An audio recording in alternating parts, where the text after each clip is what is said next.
घेऊन शिजार ताजा ताजा दादा ताजा ताजा चिकना चिकना म्हावरा माझा घेऊन शिकार ताजा ताजा दादा ताजा ताजा चिकना चिकना म्हावरा माझा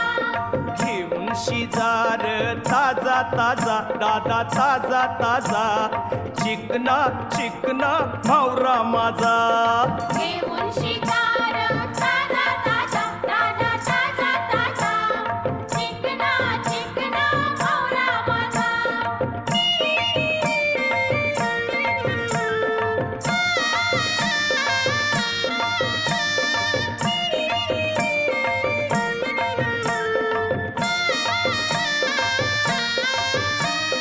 विश्वास ठेव र सांगतय नक्की